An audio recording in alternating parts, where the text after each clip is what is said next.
आषाढ़ महीने का पहला सोमवार जो कि 24 जून 2024 के दिन पड़ रहा है। अब दोस्तों, आषाढ़ महीने का पहला सोमवार है, मतलब भगवान शिव जी का सबसे प्रिय दिन है। तो इस दिन की महत्वता बहुत ही ज्यादा बढ़ जाती है। और दोस्तों, इसी दिन किया जाने वाला पंडित जी द्वारा बताया गया 5 कनेर के फूल वाले उपाय भी है, जो कि दोस्तों बहुत सारे लोग पहले कर चुके हैं, पर कुछ समय से वाला उपाय लोग भूल चुके हैं। क्योंकि दोस्तों, इस उपाय को हमने आपको बहुत दिनों से नहीं बताया है। पर दोस्तों, उपाय जो भी होता है वो हमेशा काम करता है। जो भी व्यक्ति उस उपाय को पूरे मन और विश्वास से करता है, भाई, उसके लिए वह उपाय जरूर काम करता है। तो दोस्तों, आषाढ़ महीने के पहले सोमवार, मतलब कि 24 जून 2024 के दिन आप लोगों को ये 5 कनेर के फूल वाले उपाय जरूर करना चाहिए। पर दोस्तों, ये कनेर के फूल वाले उपाय हमें क्यों करना चाहिए? इससे हमारा क्या फायदा होगा? तो देखो, हम आपको यहां पर बता दें। सोमवार का दिन सबसे पहली चीज भगवान शिव जी को बहुत ज्यादा प्रिय होता है। उसी के पश्चात में जब कोई खास महीना होता है और उसका पहला सोमवार होता है, कि किसी भी महीने का पहला सोमवार जो होता है, उसकी बहुत ही बड़ी और खास महत्वता होती है। उस दिन आप यह समझ सकते हो कि उस दिन आप भगवान शिव जी को बहुत आसानी से प्रसन्न कर सकते। अब प्रसन्न कैसे करोगे? उसके लिए आपको कुछ ना कुछ तो करना पड़ेगा। तो उसी में से दोस्तों एक उपाय है जो कि 5 कनेर के फूल वाले उपाय हैं। दोस्तों, 5 कनेर के फूल वाले उपाय हम जब करते हैं, जब हमारी किसी भी प्रकार की कोई मनोकामना होती है जो कि लंबे समय से पूर्ण नहीं हो रही होती है, और उससे हमें पूर्ण करना होता है। यदि आप लोग भी इस उपाय को सोमवार के दिन करना चाहते हैं, तो आप इस उपाय को पहले अच्छे से समझ लेना, सुन ना लेना। उसके पश्चात करना, आपको इस उपाय का फल जरूर मिलेगा। और इस उपाय को करने से आपके घर में चाहे किसी भी प्रकार की दुख और समस्या क्यों ना चल रही हो, आपको उसका कारण भी नहीं पता है कि भाई यह समस्या किस कारण से चल रही है। उसका कुछ भी कारण हो सकता है, जैसे पितृदोष हो सकता है, या किसी भी तरह का मंगल दोष भी हो सकता है, और भी बहुत तरह के दोष होते हैं, कुछ भी हो सकता है। पर आपको इस उपाय को करने के लिए अपने दोष को पता लगाने की भी जरूरत नहीं है। सोमवार के दिन इस 5 कनेर के फूल वाले उपाय को आप लोगों को कर लेना है। दोस्तों, अब हम समझते हैं इस वाले उपाय को हमें करना किस समय है। तो सबसे पहली बात दोस्तों, हम समझते हैं कि ये 5 कनेर के फूल वाला उपाय करना किसको है। तो देखिए, यहां पर सीधी सी बात है कि ये 5 कनेर के फूल वाला जो उपाय है, ये किस लिए किया जा रहा है? ये मनोकामना को पूर्ण करने के लिए किया जा रहा है, या आपके जीवन में जो दुख और परेशानियां हैं उन दूर करने के लिए किया जा रहा है, या आपका कोई बड़ा काम है जो कि नहीं हो पा रहा है, आप उसके लिए इस उपाय को कर सकते हो। तो सीधी सी बात यह है कि आप अपनी किसी भी प्रकार की मनोकामना के लिए इस वाले उपाय को कर सकते हो। तो यह उपाय वह व्यक्ति कर सकता है जिस व्यक्ति को अपनी किसी भी प्रकार की मनोकामना भगवान शिव जी से पूर्ण करवानी हो। और यदि कोई भी माताएं बहनें जो है अपने घर की सुख और शांति के लिए, घर में धन समृद्धि को बढ़ाने के लिए वाला उपाय करना चाहती हैं, तो घर की जो बड़ी माताएं बहनें होंगी वह इस 5 कलर के फूल वाले उपाय को खास रूप से करें। क्योंकि माताएं बहनें घर की लक्ष्मी होती हैं, और जब घर की लक्ष्मी कोई खास उपाय करती है तो उसका फल ही बहुत जल्दी मिल जाता है और बहुत बड़ा होकर मिलता है। अन्यथा इस उपाय को कोई भी व्यक्ति कर सकता है, चाहे वो बड़ा हो, चाहे वो छोटा हो, वो बच्चा हो। जिस व्यक्ति को ये 5 कनेर के फूल वाला उपाय समझ आ गया, वह व्यक्ति इस 5 कनेर के फूल वाले उपाय को सोमवार के दिन जरूर करें, क्योंकि उसको इस उपाय को फल बहुत ही जल्दी मिल जाएगा। क्योंकि सोमवार के दिन भगवान शिव जी बहुत आसानी से प्रसन्न हो जाते हैं। तो आइए अब हम समझते हैं कि इस 5 कनेर के फूल वाले उपाय को आपको करना कैसे है, और इस उपाय को करने का जो समय है वो क्या है। तो देखिए, सोमवार के दिन किए जाने वाले ये 5 कनेर के फूल वाला जो उपाय है, यह मुख्य रूप से सुबह के समय होगा। किस समय होगा? सुबह के समय होगा। आपको कोशिश यही करनी है कि सुबह के समय हम इस 5 कनेर के फूल वाले उपाय को कर लें। पर किसी कारणवश यदि आप सुबह इस उपाय को ना कर पाओ, आपको कहीं काम से जाना हो, या किसी और काम की वजह से आप उपाय को ना कर पाओ, तो आपके पास फिर दूसरा मौका रहेगा, जो कि शाम के समय का रहेगा, प्रदोष काल का रहेगा। अब भाई, प्रदोष काल का समय भी एक बहुत ही लोगों के मन में प्रश्न बन जाता है कि भाई यह समय होता कब है, कितने बजे से लेकर कितने बजे के का यह समय होता है, ताकि हमें उपाय के लिए जो है करने का समय पता लग जाए। तो हम आपको बता दें, प्रदोष काल का जो एक समय होता है, शाम का समय, वो होता है शाम के 6 बजे से लेकर शाम के 7 बजे के बीच का इस समय के बीच में आप उपाय को करेंगे तो आपको उस उपाय का जरूर फल मिलेगा। शाम के 6 बजे से लेकर शाम के 7 बजे के बीच में आप लोग इस 5 कनेर की फूल वाले उपाय को कर सकते हो। तो भैया बहुत सारे लोग यहाँ पर ये प्रश्न भी जरूर करेंगे कि भाई हम तो नौकरी पे जाते हैं, हम अपनी ड्यूटी पर जाते हैं और आने में हमें देर हो जाती है, तो उस जगह पर हमें क्या करना चाहिए? तो देखिए, उन लोगों को भी टेंशन लेने की जरूरत नहीं है। यदि आप लोग इस उपाय को शाम के समय प्रदोष काल में कर रहे हैं और यदि आप आने में देरी भी हो जाती है, को आने में 7 बजे तक आप नहीं पहुंच पाते हो, तो भाई आप 7 या रात 8 बजे तक भी यदि उपाय को करोगे तो भी चल जाएगा। और यदि इससे भी थोड़ा देर हो जाती तो भी आप उपाय को कर सकते हो, क्योंकि सोमवार का दिन है। यह दिन बहुत ही कम आता है पूरे साल भर में। इसलिए जब आपको मकाम मिल जाए, जब आप इस उपाय को जरूर कर लेना। कोई भी उपाय हो, आप कभी भी कर सकते हो। सोमवार के दिन बस कोशिश करना कि समय के थोड़ा मतलब अंतर्गत ही कर लो। पर किसी कारणवश यदि ना कर पाओ तो फिर आप थोड़ा देरी से भी कर सकते हो। आपको उपाय का फल जरूर मिलेगा, क्योंकि भगवान शिव विजन बहुत ज्यादा प्रसन्न होते हैं सभी भक्त गणों से जो उनको प्रसन्न करते हैं। तो अब हम यहां पर समझते हैं कि आपको उपाय कैसे करना है। सबसे पहली चीज दोस्तों, ये जो उपाय है ये 5 कनेर के फूल वाला उपाय है। तो सीधी सी बात है, इस उपाय में हमें 5 कनेर के फूल तो लेने ही लेने पड़ेंगे। अब यहां पर एक सबसे बड़ी गलती होती है जो कि आप उपाय में करते हो और आपको पता भी नहीं लगता है, जो कि हम आपको बताते हैं। देखिए, जो आप 5 कनेर के फूल लेकर आओगे, सबसे पहले तो कनेर का फूल आप लोगों को पता होगा कि कैसा होता है। हम आपको जब भी बता देते हैं। कनेर के फूल वो होते हैं जो कि पीले कलर के होते हैं, लंबे लंबे से होते हैं। आप लोगों ने देखे भी होंगे। आप लोगों ने जो थंबनेल में फूल देखा हुआ था वही कनेर का फूल होता। तो आप लोगों को वैसे ही 5 कनेर के फूल लेकर आने हैं। ये कनेर के फूल आप लोगों को बहुत आसानी से मिल जाते हैं। बस आपको इसका पेड़ ढूंढना होता है और बहुत सारे फूल उसमें लगे हुए होते हैं, कुछ भी कमी नहीं होती है। बस दोस्तों, आपको यहां पर ध्यान इस बात का रखना है कि यदि यह 5 कनेर के फूल जो है, मतलब कनेर के फूल का पेड़ जो है, कहीं बाहर लगा हुआ है, वो किसी के अंडर में नहीं लगा हुआ है, किसी का वो पेड़ नहीं है, तो आप बिना पूछे जो है वह कनेर के फूल तोड़कर ला सकते हो। कोई सा कनेर का पेड़ किसी के घर के अंदर लगा हुआ है और आपको वह कनेर के फूल उसके घर के अंदर से चाहिए, तो भाई उससे पहले पूछना कि भाई हम जो है आपके पेड़ में से 5 कनेर के फूल ले लें या कनेर के फूल ले लें। भाई पहले उससे पूछना, क्योंकि ये वाले जो 5 कनेर के फूल आप लोग ले रहे हो ये उपाय के लिए ले रहे हो। और भगवान शिव जी को उपाय जब हम करते हैं तो भाई पूर्ण रूप से जो है हम पूरे विधि विधान से करते हैं।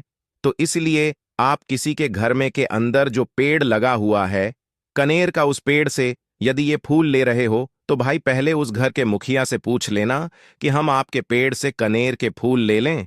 यदि वो हाँ कह देता है तो भाई उसके पश्चात आप उसके पेड़ से 5 कनेर के फूल ले लेना।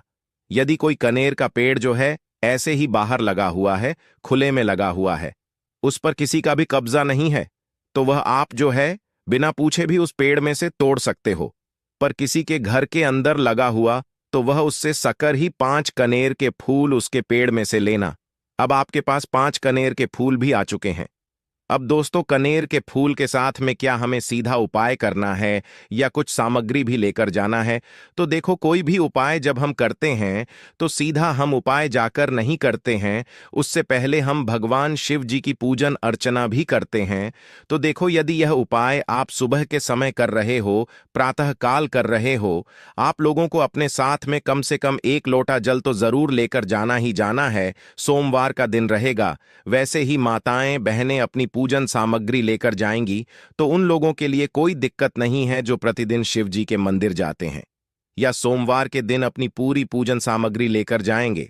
भाई वो वैसे के वैसे ही लेकर जाएं, ये बात उनके लिए है। जो कुछ भी लेकर नहीं जाएंगे, भाई वो बस 1 लोटा जल तो जरूर लेकर जाए। वह इस उपाय को 5 कनेर के फूल वाले उपाय को कर रहे हैं। उसी के पश्चात में दोस्तों, शाम के समय की बात करें तो भाई शाम के समय यदि आप लोग इस 5 कनेर के फूल वाले उपाय को कर रहे हो तो अपने साथ में एक गोल बाती का घी का दीपक जरूर लेकर जाना। जो घी का दीपक लोगे वो आटे का होना चाहिए। आटे का होने के साथ में उसके अंदर गोल बाती रखा आएगी वो गोल बाती आप अपने हाथों से बनाओगे तो ज्यादा बेहतर होगा। साथ ही उस दीपक के अंदर जो मतलब चीज डलेगी वो डालेगी शुद्ध देसी गाय का घी। उसके अंदर शुद्ध देसी गाय का घी ही डालना, ना भैंस का डालना, ना मिलावटी बाजार का घी डालना। इस बात का भी आप लोग ध्यान रखना। यदि आपको उपाय का पूर्ण फल चाहिए तो भाई करना क्या है, देखो सुबह यदि उपाय कर रहे हो ना, तो यदि 12 बजे तक भी उपाय करोगे तो भी कोई दिक्कत वाली बात नहीं है, कर सकते हो। सोमवार का दिन बार बार नहीं आता है, पहुंचना है। सबसे पहले तो अपने घर के पास में जो शिव मंदिर हो, शिवालय हो, जहां पर शिवलिंग विराजित हो, वहां पर आप लोगों को पहुंच जाना है। अब वहां पर पहुंच करके सीधा हमें जाकर उपाय करने लग जाना है। नहीं, आपको पहले अपना शिव जी के मंदिर के अंदर प्रवेश करना है, भगवान शिव जी के दर्शन करना है। पहले आपको अपनी अपनी पूजन अर्चना करनी है। जैसे कि एक लोटा जल जो लेकर गए हैं भाई, वो एक लोटा जल चढ़ा दें। इसके अलावा जो भी पूजन सामग्री है, आपकी फूल, धतु, गुलाल, अबीर, गुलाल, जो भी चीजें हैं, चंदन वगैरह, उन सारी चीजों से आप पूजन अर्चना कर सकते हो। पर जो उपाय के 5 कनेर के फूल हैं वो आप अलग ही रखना, वो उपाय के समय ही हमें निकालने हैं। तो पहले आप अपनी पूजन अर्चना कर लेना, जैसे आप मंगलवार के दिन करते हो, मंगलवार के अष्टम के दिन करते हो, वैसे आप अपनी पूजन अर्चना कर लेना। इसी तरीके से शाम के समय है, शाम के समय जब आप अपने घर के पास में जो शिव मंदिर हो वहां तो पहुंचने के पश्चात आप पहले अपना वह घी का दीपक जलाना। अब घी का दीपक जलाने में भी इस बात का ध्यान रखना, इस घी के दीपक को आपको अपने घर से जलाकर नहीं लेकर जाना है और मंदिर में जाकर भी जलाना है। और मंदिर में जाकर जलाओगे तो उसे अपनी माचिस से ही जलाना है। अपने घर से इस दीपक को जलाने के लिए अपनी माचिस लेकर आना। यदि आपने मंदिर में किसी और की माचिस ले ली इस दीपक को जलाने के लिए, यदि आप शाम के समय इस वाले उपाय को रहे हो, तो भाई इस उपाय को करने का फल जो है उस व्यक्ति को भी मिल जाएगा जिस व्यक्ति की आपने माचिस ली होगी। इसलिए आप अपने घर से अपनी ही माचिस लेकर जाएं। उसके पश्चात में दोस्तों, आप लोगों को एक बात का और ध्यान रखना है कि जब आप उस दीपक को जला दो, जलाने के पश्चात उस दीपक से आप चाहो तो आरती भी उतार सकते हो, अन्यथा कोई दिक्कत वाली बात नहीं है। आप उस दीपक को भगवान शिव जी के इतने पास मत रखना कि भगवान शिव जी को आंच लगी। थोड़ी दूरी बनाकर ही जो है आप उस दीपक को जो है भगवान शिव जी के शिवलिंग के पास में रखना, क्योंकि अभी हम जो है भगवान शिव जी को प्रसन्न करने वाले हैं। तो इसलिए जो है भगवान शिव जी को आंच ना लगे, इतनी दूरी बनाकर आप उस दीपक को रख दीजिएगा। जैसे ही आपकी पूजन अर्चना हो जाती है, आप जल चढ़ा देते हैं। सुबह के समय गए तो जल चढ़ा देते हैं, पूजन अर्चना हो जाती है। फिर आप उसके पश्चात में भगवान शिव जी के शिवलिंग के पास में कहीं बैठ जाइए, सामने बैठ जाइए या आसपास बैठ जाइए। उसी तरीके से शाम के समय है, दीपक जैसे ही लग जाए तो भाई आप अपना उपाय को यहां पर कर सकते हैं। और उपाय को करने से पहले आप अपने वह 5 कनेर के फूल निकाल लीजिए, क्योंकि अब हम यहां पर उपाय को करने वाले हैं। उपाय को करने के लिए आप शिवलिंग के सामने भी बैठ सकते हैं, आसपास भी बैठ सकते हैं, कोई दिक्कत वाली बात नहीं है। अब हमारे पास 5 कनेर के फूल हैं, तो सीधी सी बात है कि इन 5 कनेर के फूलों को हमें 5 अलग अलग जगहों पर यहां पर चढ़ाने हैं। अब वो अलग अलग जगह कौन सी हैं वो हम आपको बताते हैं। देखिए, 5 अपने कनेर के फूल आप अपने सामने निकाल कर रख लीजिए। अब 5 कनेर के फूल में से सबसे पहला वाला कनेर का फूल आप लोग उठाइए और पहले वाले कनेर के फूल आपको कहां पर चढ़ाना है, वो आपको चढ़ाना है भगवान शिव जी की शिवलिंग के ऊपर जो गणेश जी वाला स्थान होता है वहां पर। अब भगवान शिव जी के शिवलिंग के ऊपर गणेश जी वाला स्थान कहां पर होता है? भगवान शिव जी शिवलिंग होती है, शिवलिंग की जलाधारी होती है। जलाधारी का जो राइट हैंड साइड होगा, मतलब शिवलिंग की तरफ से खड़े होकर देखना कि भगवान शिव जी का सीधा हाथ कौन सा है, राइट हैंड साइड कौन सा है। उस राइट हैंड साइड पर आपको ये पहले नंबर का कनेर का फूल समर्पित करना है। और जो फूल का खिला हुआ भाग होगा ना, वो शिवलिंग की तरफ करके ही आप लोग जो है इस पहले नंबर के फूल को भगवान गणेश जी वाले स्थान पर समर्पित करना, जलाधारी के हैंड साइड पर। अब दोस्तों, निकाल लेना अपना दूसरे नंबर का कनेर का फूल। अब दूसरे नंबर के कनेर के फूल को आपको कहां पर समर्पित करना है या आपको समर्पित करना है? भगवान कार्तिकेय जी वाले स्थान पर। अब गणेश जी वाला स्थान राइट हैंड साइड पर होता है, तो कार्तिकेय जी वाला स्थान लेफ्ट हैंड साइड पे होता है, जलाधारी के ऊपर है। तो जलाधारी के ऊपर जो लेफ्ट हैंड साइड का जो हिस्सा है वहां पर कार्तिकी जी के स्थान है। तो दूसरे नंबर के फूल को आप वहां मतलब वहां पर समर्पित कर देना और भगवान से प्रार्थना कर लेना। और फूल का खिला हुआ भाग शिवलिंग की तरफ ही होना चाहिए। अब बात आती है तीसरे कनेर के फूल की। तो तीसरे कनेर के फूल को भी आपको लेना है और इस तीसरे कनेर के फूल को माता अशोक चंद्र जी वाले स्थान पर समर्पित करना है। अब ये माता अशोक सिंद्र जी का स्थान कहाँ पर होता है? दोस्तों, ये जो स्थान होता है ये जलाधारी के बिल्कुल बीचों बीच में होता है। आप पहला फूल भगवान गणेश जी वाले स्थान पर चढ़ाया, दूसरा फूल कार्तिकी जी वाले स्थान पर चढ़ाया। अब ये तीसरा फूल जो है इन दोनों फूलों के बीचों बीच चढ़ेगा, मतलब जहां पर माता अशोक सुंदर जी का स्थान होता है। खिला हुआ भाग शिवलिंग की तरफ करके ही जो है इस तीसरे नंबर के फूल को आप समर्पित कर देना माता अस्कचंदी वाले स्थान पर। अब बात आती है चौथे नंबर के फूल की। तो दोस्तों, जो चौथे नंबर का फूल ये आप लोगों को कहां पर समर्पित करना है? ये आप लोगों को समर्पित करना है भगवान शिवाजी की शिवलिंग के ऊपर जो एक पात्र टंगा हुआ होता है जिससे बूंद बूंद करके जल टपकता है, जिसके अंदर शिव जी की 5 बेटियों का स्थान होता है, जया, विष, हरा, शामली, बारी, दोतली और देव। उस पात्र के अंदर जो है आप लोगों को क्या करना है, ये चौथे नंबर के फूल को समर्पित करना है। यदि किसी कारणवश आपका वह पात्र जो शिवलिंग के ऊपर जो पात्र टंगू होता है जिससे बूंद बूंद करके जल टपकता है, वह पात्र उपस्थित ना हो तो वह आपको क्या करना है कि शिव जी की 5 बेटियों का नाम लेकर जया, विष, हरा, शामली, बारी, दोतली और देव का नाम लेकर जो है इस चौथे नंबर के फूल को आपको जलाधारी के ऊपर ही कटी शिवलिंग का जो कटी भाग होता है, मतलब जलाधारी के ऊपर ही जो भाग होता है वहां पर समर्पित कर देना इस चौथे नंबर के फूल को। उसके पश्चात में दोस्तों बात करते हैं आखिरी नंबर के 5वें नंबर के फूल को, जो कि आखिरी फूल है हमारा। इस 5वें नंबर के फूल को आपको क्या करना है, यदि आपके मतलब जिस मंदिर में आप गए हो वहां पर यदि त्रिशूल लगा हुआ है तो भाई त्रिशूल का एक मध्य भाग होगा जहां से वो त्रिशूल के तीनों भाग निकले हुए होंगे। तो आपको वो त्रिशूल का एक मध्य भाग देख लेना है। उस मध्य भाग पर आपको इस 5वें नंबर के कनेर के फूल को छुआ है, स्पर्श कराना है और स्पर्श कराने के पश्चात इस 5वें नंबर के फूल को आपको क्या करना है, भगवान शिव जी की शिवलिंग के ऊपर समर्पित कर देना है। अब दोस्तों, यदि वह मतलब जो है त्रिशूल ना भी हो आपके मंदिर में उपस्थित, तो आप सीधा सीधा ये जो 5वें नंबर का कनेर का फूल है या भगवान शिव जी की शिवलिंग के ऊपर समर्पित कर देना। बस ध्यान इस बात का रखना कि जो खिला हुआ भाग है फूल का वो सामने की तरफ होना चाहिए, जलाधारी की तरफ होना चाहिए और डंडी का जो भाग है वो शिवलिंग के पीछे की तरफ होना चाहिए फूल की। तो इस बात का आप लोगों को ध्यान रखना है। जैसे ही आप लोग को ये 5 फूल समर्पित कर दे देते हैं, वहीं पर भगवान शिव जी के शिवलिंग के पास में बैठकर जो है हाथ जोड़कर विनती कर कर अपनी वह मनोकामना बोलना, जिस मनोकामना के लिए आप लोग यह वाला उपाय कर रहे हो। अपनी वह दुख और समस्या बोलना जिसके लिए आप लोग अपना ये वाला उपाय रहे हो। अपनी किसी भी एक मनोकामना के लिए ये वाला उपाय करना। 2-3 मनोकामना एक साथ मत बोलना, कोई भी एक मनोकामना बोल देना। अपने 5वें नंबर के फूल को चढ़ाने के पश्चात और चढ़ा दो। तो भाई 2 मिनट भगवान शिव जी के नाम का जाप कर लेना।